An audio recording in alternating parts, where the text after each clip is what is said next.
Hello, a very good morning to my dear students. This is our channel, Physics Gallery, Asha Binu. Okay, and we were discussing our moving charges and magnetism. First lecture is over, where we have studied Biot-Savart's law in detail. And today we are continuing the Biot-Savart's law, where we are going to discuss about the applications of Biot-Savart's law. We have to study two applications. Today we are going to the first one. What was Biot-Savart's law? If there is a very small current carrying conductor of length dl, okay, which carries a current I, it provides a magnetic field at a point P, the dB, distance r, angle theta, then according to Biot-Savart's law, dB is equal to mu 0 by 4 pi I dl sin theta by r square. Is it correct? dB is equal to mu 0 by 4 pi I dl sin theta by r square. Okay. Today we have to go to applications of Biot-Savart's law, where as the application of this law, we have to study the magnetic field due to a straight current carrying conductor and also magnetic field due to a circular current carrying conductor. These are the two applications which we have to study using the Biot-Savart's law. What is the magnetic field due to the long straight current carrying conductor at a point P surrounding it? Also, the magnetic field due to a circular current carrying conductor. Okay, today our topic is field due to a straight current carrying conductor. Clear? So go to the heading, applications of Biot-Savart's law. Okay, have you written the heading, applications of Biot-Savart's law? Then in Roman letter, the first application, we are going to the first application. Magnetic field, we are going to find magnetic field due to a straight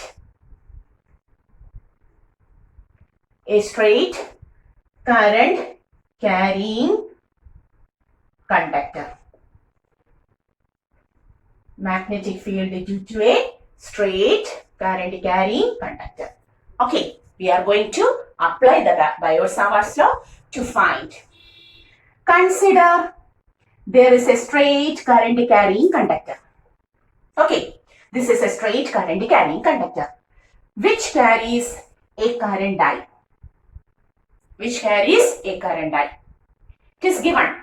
Consider a straight current carrying conductor. You may write, consider a straight current carrying conductor carrying a current I. Then a point P is given. A point P which is at a perpendicular distance r from the conductor. A point P is given which is at a distance r, perpendicular distance r from the conductor. This is the given points. A straight conductor carrying a current I, then a point P which is at a perpendicular distance r from it. Now, find the magnetic field at a point P due to the whole conductor.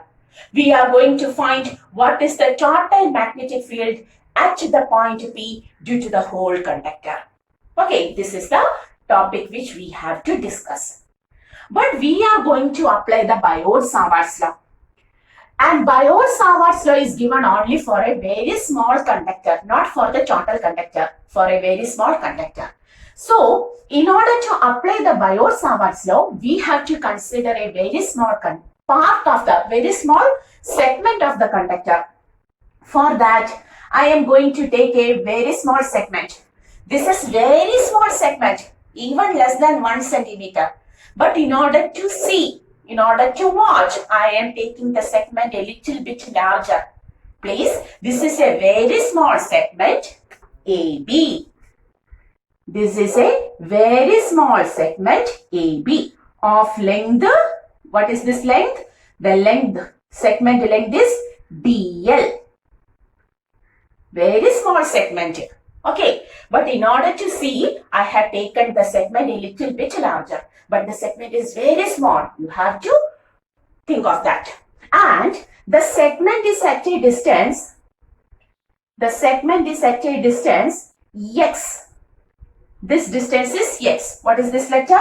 I have taken P, which is at a distance x from our segment. Okay, clear? Okay, so we can write according to Biot-Savart's law. According to Biot-Savart's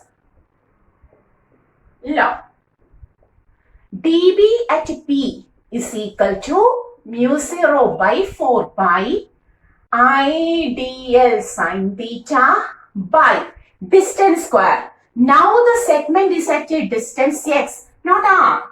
It is general value. This is x. Now the distance is x square. Okay. And this angle is theta. Position vector and the direction of current. The angle between the position vector and direction of current is theta. So this is theta.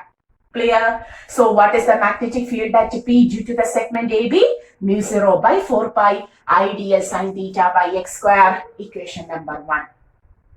Okay, clear? Now, listen. So, what about this distance? What about this distance? The AB is very small length. Okay, but the distance is slightly different. The distance is slightly AP distance and BP distance, whether they are same. AP and BP, whether AP is equal to BP. No, because there is a small distance between A and B. Therefore, in order to make the distance same, please take a compass, put the compass needle at P and the pencil at A. Put the compass, take a compass, put the compass at P, the needle of the compass at P, making P center, and the pencil at A, take an arc. The arc will be like this, an arc like this. Okay, now this point, may I take it as N? Now we can write AP is equal to NP. Why? AP is equal to NP. Why? Because we have taken an arc. AP is the radius of that arc. NP is also the radius of the same arc. Okay. Now in the next step, drawing a perpendicular to N from. So now this becomes a perpendicular. Can you see? Can you see this? So what we have done? We have taken a compass needle. Compass needle is pointed at P. Its pencil is pointed at A. Making P center, we had drawn an arc. The arc cuts at the point N in the BP. Okay. In the next step, I had drawn a perpendicular to N, perpendicular to the line BP from A. So that AP is now equal to NP. If this is theta, what about this angle? This angle is also theta. Okay, that angle is also theta. Pause the video, try to draw it, then only it becomes perfect. Okay. At first AP is taken as X, BP is not equal to AP. So we have taken a compass, its needle is kept at P, its pen is kept at A. Then drawn an arc. Clear? We have drawn an arc. The arc cuts through the N and drawn a perpendicular from A to N. Now this angle is theta and this is perpendicular distance. Clear? Okay. Next step. If this is, we don't know that angle, but I am assuming this to be an angle phi. If this is phi, what about this angle?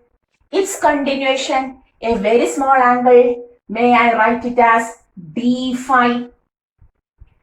Whether that angle is equal to d phi. This is phi, then continuation 1 or 2 degree, which is taken as a d phi. Clear? Pause the video and take the figure, then only it becomes perfect. Okay.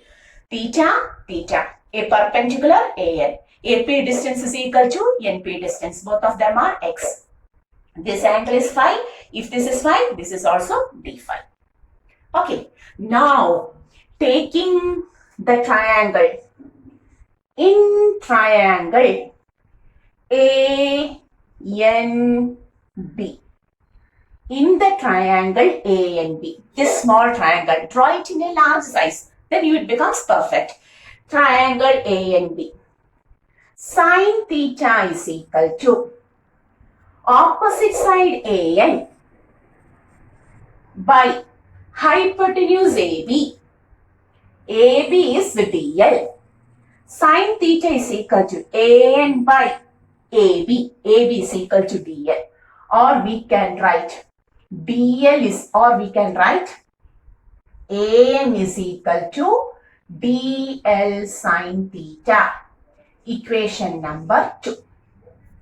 Clear? Clear? Simple. Now anything specialty.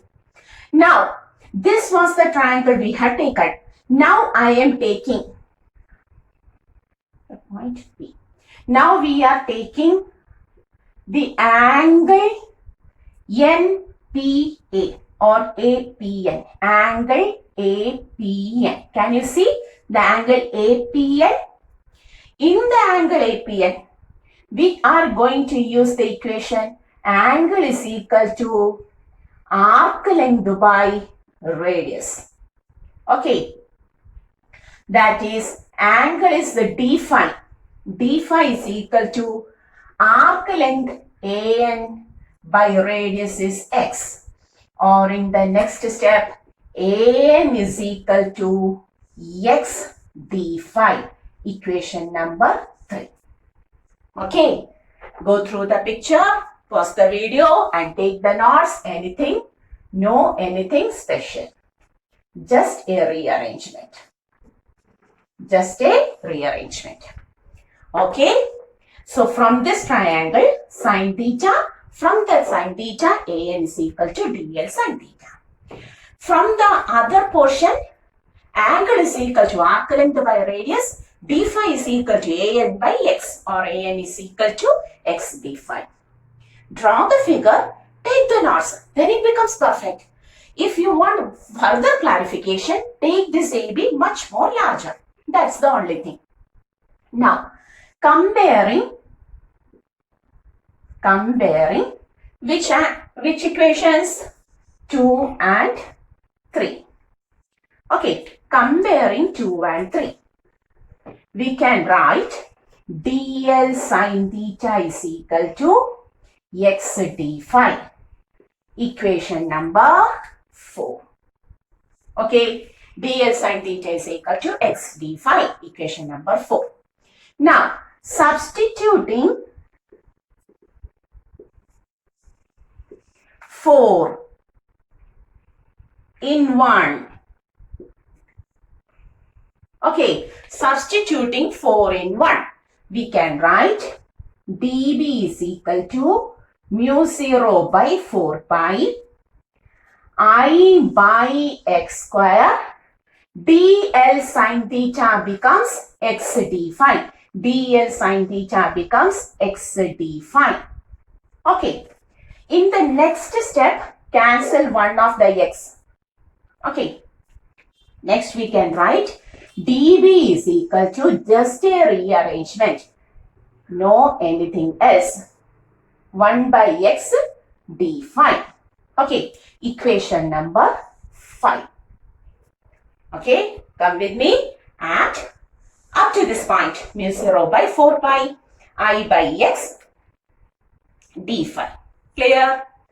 And now we are going to, suppose this point is O. We are going to consider my pen. Okay.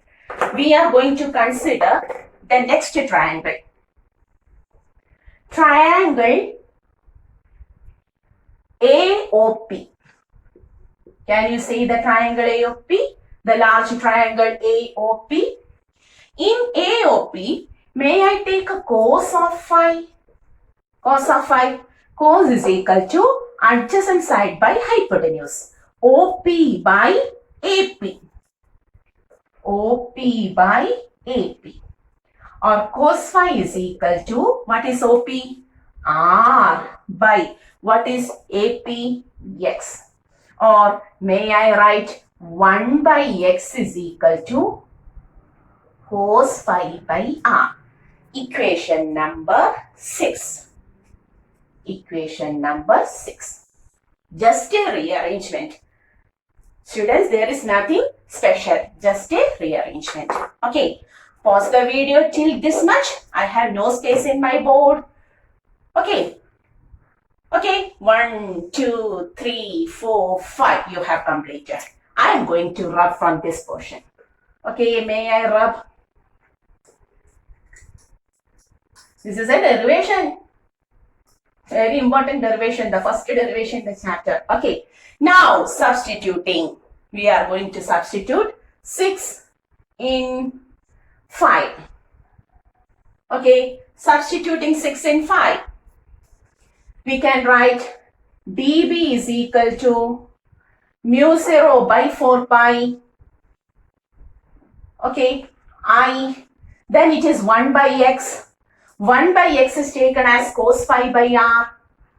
Okay, clear? Cos phi by r. Then there is a d phi. That is, we have converted x in terms of r. Why? Because this x is not known to us. If I taken the segment AB a little bit lower position, x is different. If I take the segment AB here, then also x is different. The only given distance is r. So we have to convert x in terms of r. That's why we have taken the triangle AOP. Clear? Now mu 0 by 4 pi known to us. Its value is 10 raised to minus 7. I is given. R is given. The only thing is cos phi d phi. That is the last thing on integrating. Okay. Integral dB is equal to integral of mu 0 by 4 pi I by r cos phi d phi. Okay, clear? Now integrating. May I rub this? Okay, everything is over. Otherwise, pause the video and take the notes.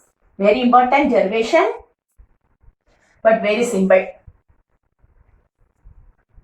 Now, integral dB is equal to integral of mu 0 by 4 pi I by r cos phi d phi. Write this.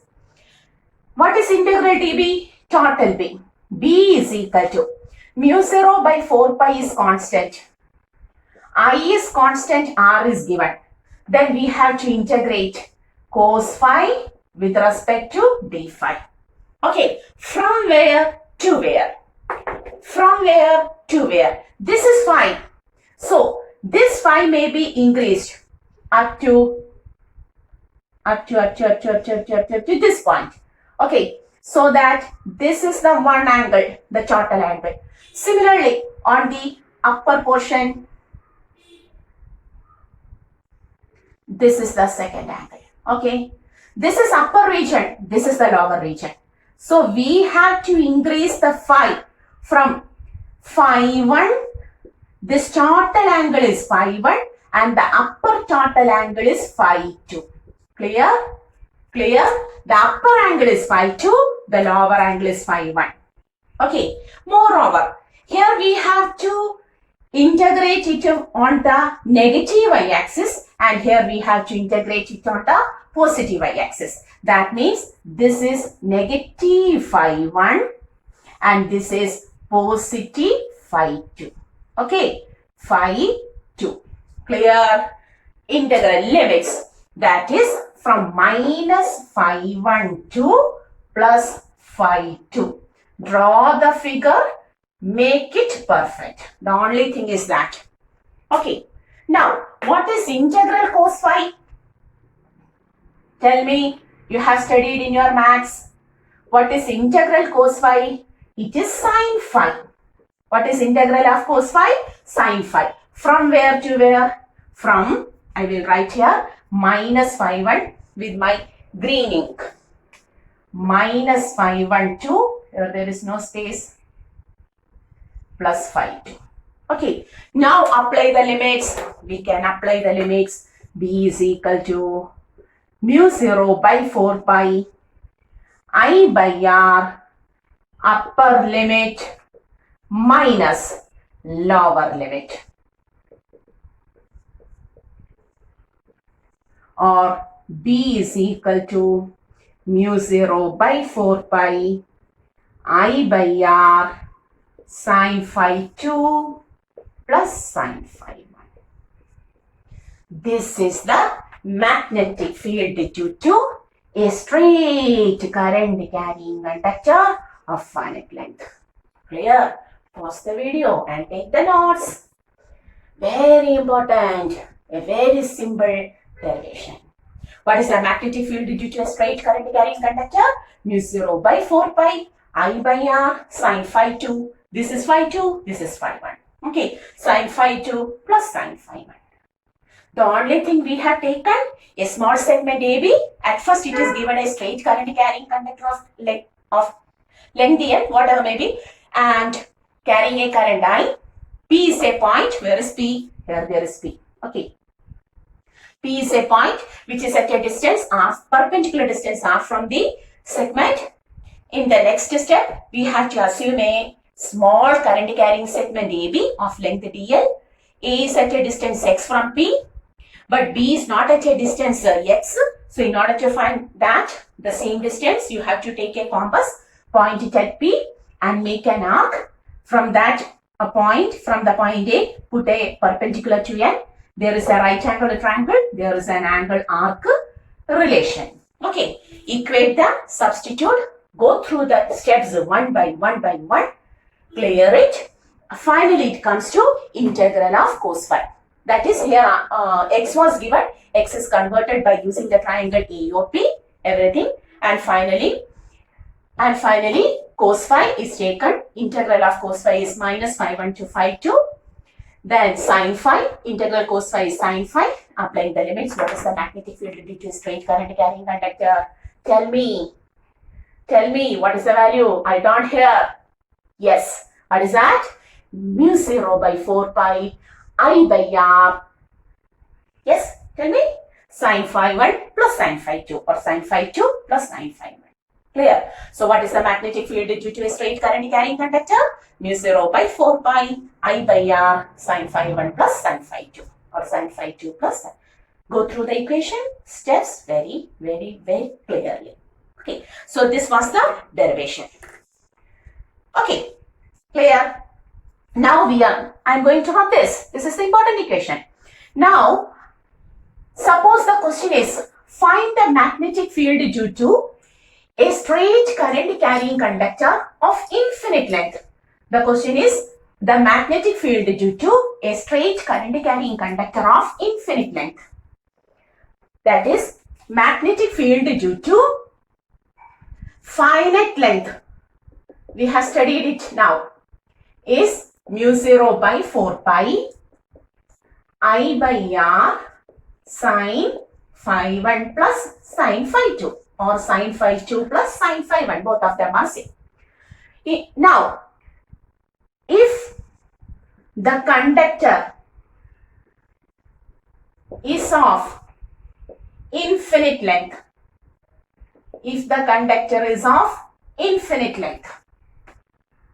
what happens? Whether there is any change in mu 0 by 4 pi? No, same, 10 raised to minus 7. Whether the current changes if the length becomes infinity? No. Whether the perpendicular distance changes? No. The only thing, as the length increases to down and to up, phi 2 and phi 1 increases. To which position? Phi 1 increases, and finally infinity means parallel lines. Here also phi 2 increases, and infinity means parallel lines. Only parallel lines will meet at infinity. That means to go to infinity, both in lower region and in upper region, the lines becomes infinity.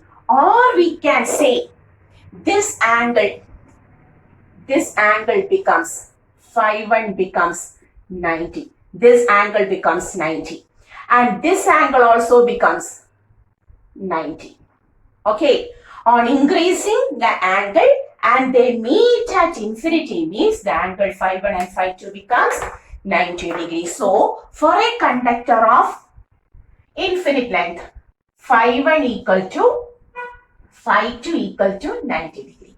Then the equation becomes B equal to mu 0 by 4 pi I by R sine 90 plus sine 90. What is sine 90? 1. 1 plus 1, 2. B for infinitely long conductor becomes mu 0 by 4 pi 2 I by R. Very important. In most cases, the equation or the derivation is asked for magnetic field due to an infinitely long conductor. Always the question is asked, frequently the question is asked for derive the magnetic field due to an infinitely long straight conductor. So this is the answer. But in order to derive that, you have to come to the basic equation. This is the basic equation. And for infinite length, what happens? Phi 1 and phi 2 becomes 90 degree. Thus the equation becomes mu 0 by 4 pi 2 by r. Clear? So this is today's topic. We are discussing about the applications of Biot-Savart's law. And we have completed the first application, magnetic field due to a straight current carrying conductor.